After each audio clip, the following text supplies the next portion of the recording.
O deserto não começa com areia, ele começa com silêncio. Antes que qualquer ouro fosse derretido, antes que qualquer tábua fosse erguida, antes que qualquer tecido fosse estendido sobre o vento quente do Sinai, havia apenas um povo parado, esperando, sem entender plenamente o que lhe seria pedido. Não havia desenhos estendidos sobre mesas. Não havia modelos de madeira. Não havia mestres arquitetos discutindo proporções. Havia apenas uma palavra transmitida de cima da montanha, uma ordem que soava impossível para quem a recebia. Eles não eram construtores. Eles não eram artesãos. Eles eram ex-escravos. Durante gerações, suas mãos haviam conhecido apenas o peso do barro úmido, o corte da palha seca, o ritmo repetitivo de moldar tijolos sob o chicote da pressa. Seus corpos sabiam obedecer, mas suas mentes jamais haviam sido convidadas a criar. Criar exigia liberdade. E liberdade era algo novo demais para parecer real. Quando Moisés desceu da montanha, trazendo consigo não apenas palavras, mas uma visão, o impacto não foi imediato. Muitos ouviram, mas poucos compreenderam. Não se tratava apenas de construir um lugar. Tratava-se de reproduzir, na terra, algo que havia sido visto no céu. O modelo não admitia adaptação, não aceitava improvisos, não tolerava atalhos. Cada medida, cada encaixe, cada material havia sido mostrado com precisão absoluta. E isso tornava a tarefa ainda mais pesada, porque a perfeição não era um ideal distante, era uma exigência. Entre a multidão, havia homens que desviaram o olhar, não por rebeldia, mas por medo, como alguém que nunca segurou o ouro poderia moldá-lo, como alguém que nunca tocou tecidos finos poderia tecer figuras celestiais, como alguém que viveu sendo quebrado poderia agora sustentar algo sagrado. Mas a história do tabernáculo não começa com os que duvidaram, ela começa com os que ficaram. Ficaram quando Moisés chamou. Ficaram quando ouviram seus nomes. Ficaram quando perceberam que não havia escolha senão confiar. Deus não escolheu os mais fortes, escolheu os disponíveis. Entre eles estava um homem que nunca havia sido chamado de artista. Seus dedos eram grossos, marcados por cortes antigos, suas unhas rachadas pelo trabalho pesado. Ele sabia manejar ferramentas simples, mas nunca havia visto um forno de fundição. Quando ouviu que o ouro precisaria ser derretido, sentiu o estômago se fechar. Ouro não perdoa erros. Uma temperatura mal calculada transforma riqueza em ruína. Ainda assim, ele deu um passo à frente, não porque acreditava em si mesmo, mas porque acreditava que, se Deus havia pedido, então Deus sustentaria. O mesmo aconteceu com as mulheres. Elas não falavam alto, não disputavam espaço, mas carregavam consigo um conhecimento silencioso, herdado de mães e avós, aprendido nos intervalos do trabalho forçado no Egito. Sabiam fiar, sabiam tingir, sabiam esperar. O tempo para elas nunca fora algo a ser dominado, mas suportado. E talvez por isso, quando chegou o momento de tecer algo que exigia paciência quase sobre-humana, foram elas que permaneceram firmes. O deserto observava. O sol subia impiedoso todas as manhãs, como se testasse a decisão daquele povo.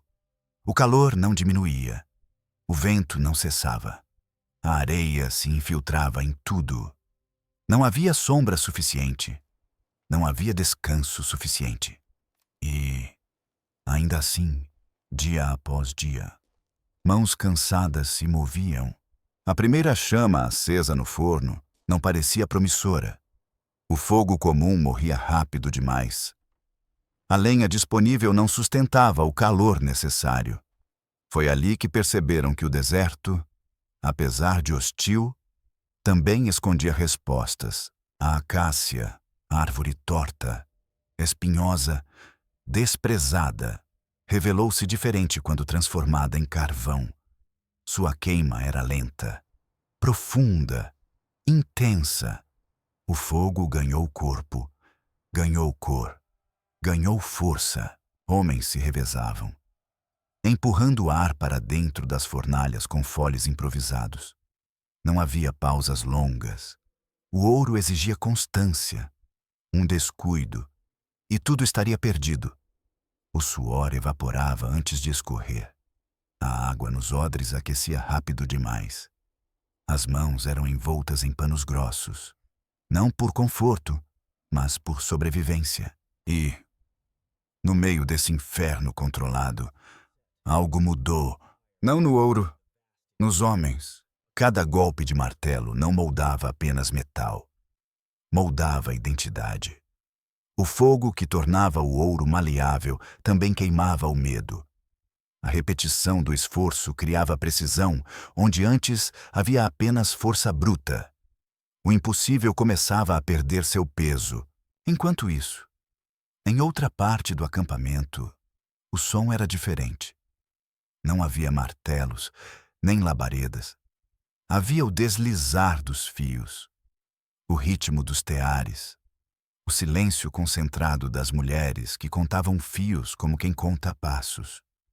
Um erro não podia ser desfeito com facilidade. Um padrão mal calculado se revelaria tarde demais.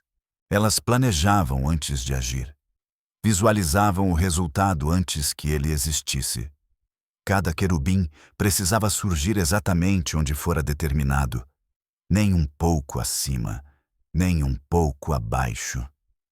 A matemática não era escrita, mas sentida. O cálculo não estava em números, mas em experiência. E tudo isso acontecia sem aplausos, sem testemunhas externas, sem reconhecimento imediato. O tabernáculo ainda não existia, mas já estava sendo construído, não com paredes, com obediência. A cada dia, tornava-se mais claro que aquele projeto não tinha apenas um objetivo arquitetônico. Ele estava formando um povo que aprendia, pela primeira vez, que suas mãos não serviam apenas para sobreviver, mas para glorificar. E talvez esse fosse o verdadeiro milagre. Não que o ouro derretesse no deserto, mas que corações endurecidos pelo cativeiro se tornassem maleáveis o suficiente para confiar. O tabernáculo ainda estava longe de ser erguido, mas algo já havia se levantado dentro deles, e isso ninguém poderia desmontar. O fogo nunca foi neutro no deserto. Ele podia aquecer à noite e matar durante o dia. Podia cozinhar o alimento ou consumir tudo em minutos. Para aquele povo recém-liberto, o fogo sempre foi algo a temer, algo a respeitar à distância. No entanto, agora, o mesmo fogo tornara-se o centro do trabalho mais sagrado que já haviam conhecido. Não um fogo espontâneo, mas um fogo domesticado, mantido vivo por mãos humanas, alimentado por disciplina, vigilância e repetição. Diferente do fogo que desceu do céu no Sinai, este precisava ser cuidado constantemente. Se enfraquecesse, o ouro não se moldaria. Se tornasse instável, destruiria dias inteiros de esforço. Assim, o fogo passou a ensinar algo que o povo nunca havia aprendido no Egito: ordem. Cada fornalha exigia ritmo. Cada chama exigia atenção contínua. Não havia espaço para pressa, nem para distração. Homens que antes trabalhavam sob gritos, agora precisavam trabalhar em silêncio, atentos ao som do ar entrando, à cor da chama, à textura do metal começando a ceder. O fogo não respondia à força, mas à constância. E essa lição começou a se espalhar para além das fornalhas. A madeira chegava em troncos irregulares, arrancados de acácias tortas que pareciam crescer em desafio às próprias leis da natureza. Não havia duas iguais. Nenhuma oferecia facilidade. Cortá-las era um exercício de resistência, pois a acácia não cede facilmente. Seu interior é denso, resistente, quase hostil às lâminas primitivas. Cada golpe de serrote exigia precisão, pois um erro não poderia ser corrigido com facilidade. As tábuas precisavam atingir uma altura exata, uma espessura precisa, um acabamento uniforme. Não importava como a árvore havia crescido, agora ela precisava obedecer. A madeira ensinava outra lição. Nem tudo que nasce torto está condenado à deformidade.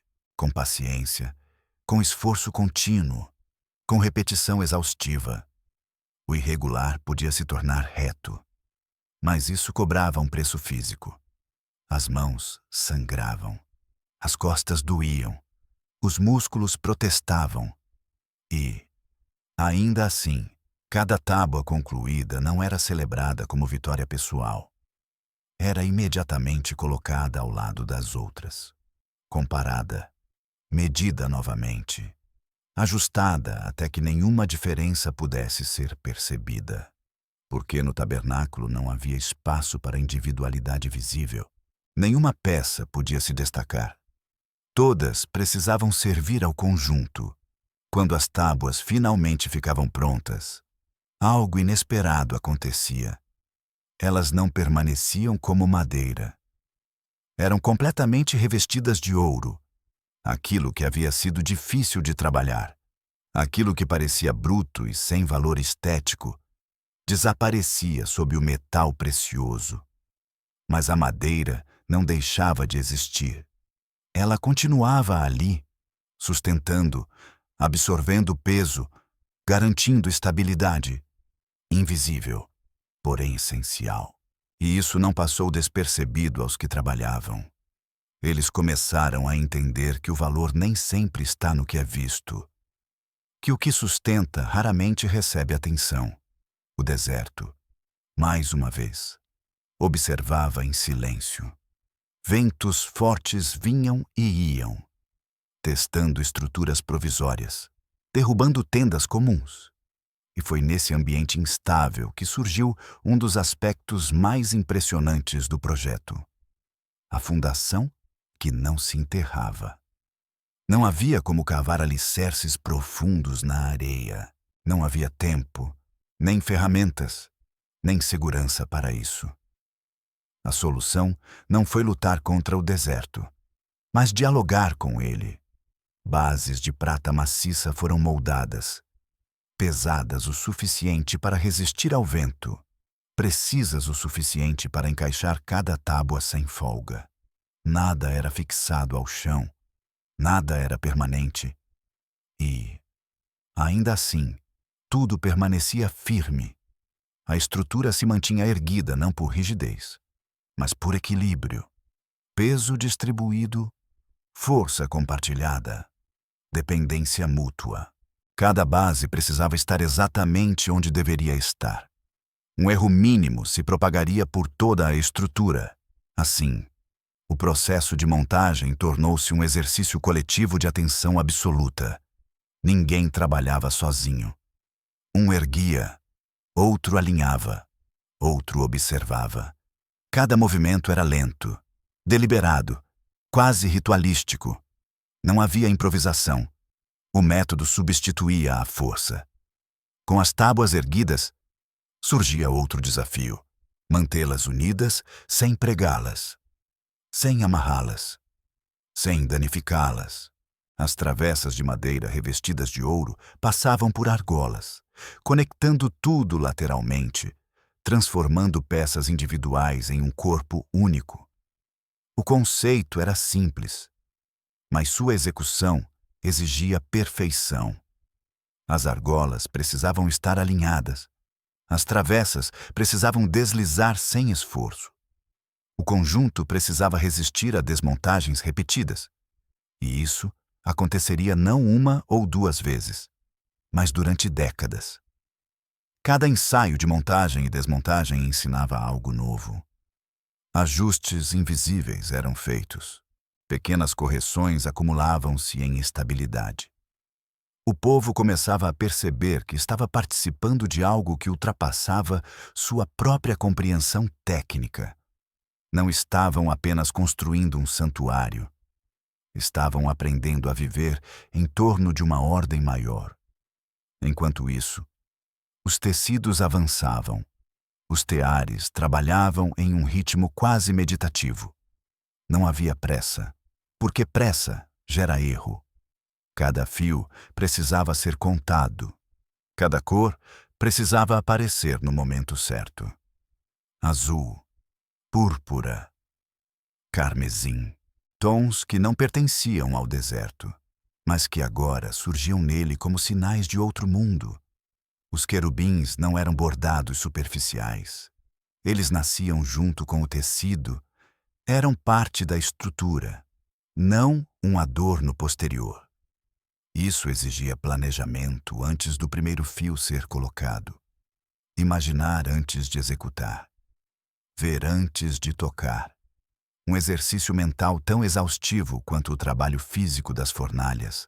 E assim, enquanto alguns dominavam o fogo e outros domavam a madeira, outros ainda aprendiam a dominar o tempo, porque tecer é, acima de tudo, um diálogo com o tempo. Não se acelera um tecido sem comprometê-lo.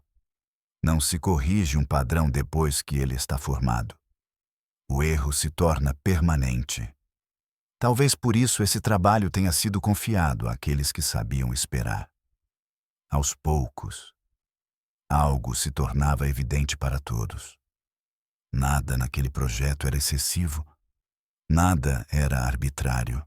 Cada dificuldade parecia ter sido escolhida não para humilhar, mas para ensinar. O fogo ensinava constância. A madeira ensinava perseverança. A prata ensinava equilíbrio. O tecido ensinava paciência. E, acima de tudo, a repetição ensinava fidelidade. O tabernáculo ainda não estava montado. A glória ainda não havia descido. Nenhuma nuvem cobria o acampamento. Aos olhos externos, tudo aquilo poderia parecer apenas trabalho pesado no meio do nada. Mas, internamente, uma transformação silenciosa avançava. O povo já não se via como uma multidão em trânsito. Começava a se ver como uma comunidade organizada em torno de algo que não podia ser visto, mas que era sentido em cada medida respeitada, em cada erro evitado, em cada peça que se encaixava exatamente como deveria. O fogo continuava aceso. A madeira continuava sendo moldada. Os tecidos continuavam crescendo fio por fio e, sem perceber, aqueles homens e mulheres estavam aprendendo que o sagrado não nasce do extraordinário repentino, mas da obediência sustentada ao longo do tempo. O tabernáculo ainda não existia em pé, mas a ordem que o sustentaria já havia sido estabelecida. E uma vez aprendida, essa ordem jamais seria esquecida. Havia um tipo de trabalho no acampamento que quase ninguém observava. Não produzia faíscas, não fazia barulho, não exigia força visível, não deixava o corpo coberto de fuligem, nem o chão marcado por lascas de madeira. Era um trabalho feito em silêncio, longe das fornalhas e dos troncos pesados, mas sem o qual todo o restante perderia o sentido. Era o trabalho daqueles que lidavam com o invisível. Enquanto o fogo ensinava a ordem e a madeira ensinava a perseverança, havia outro elemento sendo formado com ainda mais cuidado: o limite. O tabernáculo não seria apenas uma estrutura bela ou resistente. Ele precisava ser seguro. Seguro não no sentido humano, mas no sentido espiritual. A presença que aquele lugar deveria abrigar não era neutra, não era simbólica, era real. E a realidade da santidade exigia separação. exigia fronteiras claras entre o comum e o sagrado, entre o acesso permitido e o proibido. Foi nesse contexto que surgiram as vestes sacerdotais. Não como ornamento, não como distinção social, mas como uma espécie de proteção entre a fragilidade humana e uma glória que não podia ser tratada com descuido. Cada peça era descrita com precisão extrema. Não havia espaço para criatividade pessoal. Não se tratava de expressão artística, mas de sobrevivência. As mulheres que costuravam essas vestes sabiam disso. Cada ponto carregava peso. Cada fio precisava ter a resistência exata. Uma costura frouxa não era apenas um defeito estético, era um risco mortal. O tecido azul da túnica do sumo sacerdote precisava cair com equilíbrio, nem pesado demais para limitar os movimentos, nem leve demais para perder sua forma. Na barra, romãs de tecido alternavam-se com sinos de ouro puro. O som desses sinos não era decorativo. Era um sinal de vida. Enquanto soassem, todos sabiam. O sacerdote ainda se movia diante da presença de Deus. O silêncio absoluto significaria algo impensável. Costurar, sabendo disso, mudava tudo. As mãos tremiam menos por cansaço e mais por reverência. Não era medo comum. Era consciência. Consciência de que cada detalhe carregava consequências invisíveis.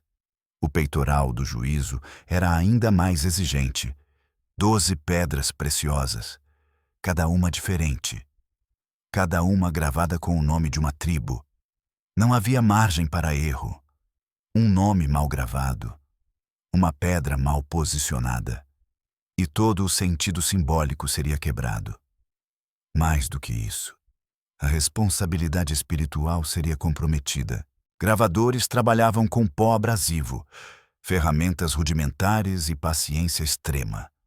Cada letra surgia lentamente, como se fosse arrancada da pedra. Não havia correção possível, o erro ficaria para sempre. E, ainda assim, eles continuavam, não porque confiavam em suas mãos, mas porque confiavam que aquele peso não lhes havia sido dado em vão.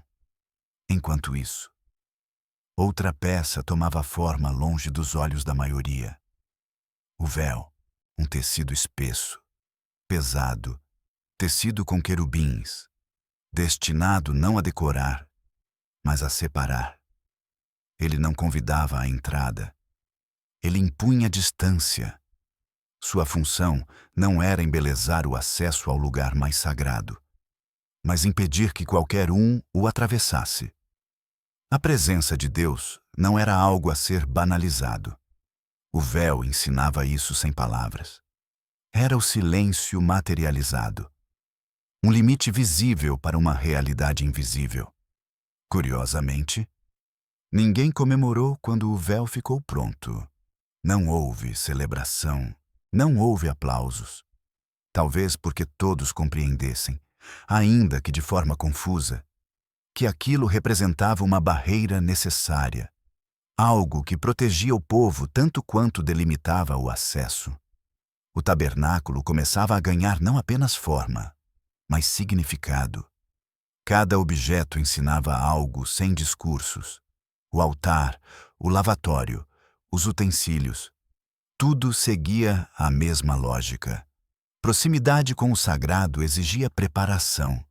Nada podia ser tratado como comum.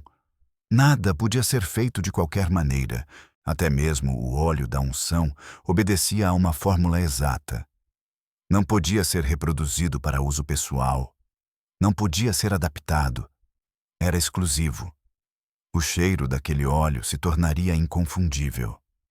Onde ele estivesse, algo separado estaria presente aos poucos. O povo começou a entender que o tabernáculo não era apenas um lugar onde Deus estaria. Era um sistema inteiro que ensinava como se aproximar, não pela força, não pela curiosidade, mas pela obediência. A estrutura física avançava, as peças se acumulavam prontas, aguardando o momento da montagem final. Mas algo ainda não havia acontecido. Apesar de todo o esforço, de toda a precisão, de toda a disciplina aprendida no fogo, na madeira e no tecido, ainda faltava o essencial: a presença. Tudo estava preparado para recebê-la, mas ninguém podia produzi-la. Isso também era uma lição. O ser humano podia construir o espaço, podia obedecer às instruções, podia preparar cada detalhe com fidelidade absoluta, mas não podia forçar a glória a descer. Esse último passo não estava em suas mãos. E talvez por isso o clima no acampamento tenha mudado nos dias que antecederam a montagem. Havia expectativa, mas não euforia. Havia tensão, mas não desespero. Um silêncio diferente começou a se espalhar. Não o silêncio da ignorância, mas o silêncio de quem sabe que chegou ao limite do que pode fazer. O tabernáculo estava pronto para ser erguido. As vestes estavam prontas para serem usadas. Os utensílios aguardavam seu lugar. O povo havia aprendido ordem, perseverança, paciência e reverência. Agora, só restava esperar. Esperar não por instruções humanas, mas por um sinal que não poderia ser fabricado. O deserto, mais uma vez, permaneceu em silêncio. Mas desta vez, não era um silêncio vazio. Era um silêncio cheio de expectativa. O dia da montagem não começou com celebração. Não houve música, nem discursos, nem palavras de encorajamento. Começou como começam os dias no deserto, com o sol surgindo lentamente, revelando cada grão de areia, cada pegada, cada objeto preparado nos dias anteriores. Tudo estava pronto, mas nada estava garantido. A diferença entre um conjunto de peças bem feitas e um santuário vivo não podia ser produzida por mãos humanas. Ainda assim, o trabalho precisava começar. As bases de prata foram colocadas primeiro, uma a uma, alinhadas sobre o solo irregular, ajustadas com cuidado quase obsessivo. Cada base carregava peso suficiente para sustentar uma tábua inteira, e sua posição determinaria todo o restante. Um pequeno erro ali se ampliaria à medida que a estrutura crescesse. Homens caminhavam lentamente, observando ângulos, testando encaixes, corrigindo milímetros invisíveis a olhos apressados. Não havia pressa. O tempo parecia ter desacelerado. Quando as tábuas revestidas de ouro começaram a ser erguidas, o esforço coletivo se tornou evidente. Nenhuma delas podia ser levantada por uma única pessoa. Várias mãos se uniam, levantando, sustentando, guiando os encaixes até que os pinos encontrassem as bases de prata. O som metálico do encaixe correto não era alto, mas era definitivo. Cada tábua que se firmava transformava o espaço vazio em algo mais denso, mais definido. O esqueleto dourado surgia no meio do deserto como algo deslocado da realidade ao redor. O vento batia, mas a estrutura permanecia. As travessas eram então inseridas, atravessando as argolas com precisão. Não forçavam, não rangiam. Deslizavam como se cada peça tivesse sido feita esperando exatamente por aquele momento. O conjunto deixava de ser uma soma de partes e se tornava um corpo único, um sistema que dependia da cooperação de cada elemento. Quando as paredes estavam firmes, os tecidos começaram a ser estendidos. Primeiro, o mais interno, o mais delicado, o mais sagrado. O tecido com querubins não tocava o chão, era manuseado com respeito absoluto. Cada dobra era pensada. Cada ajuste era feito com mãos limpas e movimentos lentos. Em seguida, as camadas externas eram colocadas, uma sobre a outra, até que, por fora, tudo parecesse apenas uma tenda comum. Nada indicava, para quem passasse ao longe, o que existia ali dentro. Essa contradição era intencional. O extraordinário permanecia oculto sob o comum. Dentro, os utensílios encontravam seus lugares. A arca era posicionada no espaço mais restrito, separada pelo véu. A mesa era preparada com os pães. O candelabro era colocado, ainda apagado, aguardando o momento certo. O altar de incenso ocupava sua posição. Tudo seguia uma ordem rígida. Não porque alguém estivesse observando, mas porque todos haviam aprendido que desordem, naquele contexto, não era apenas um erro, era uma ameaça. Quando o último detalhe foi conferido, Moisés percorreu o interior. Não corrigiu nada, não ajustou nada. Tudo estava exatamente como havia sido mostrado no monte. E então, algo aconteceu que ninguém poderia prever.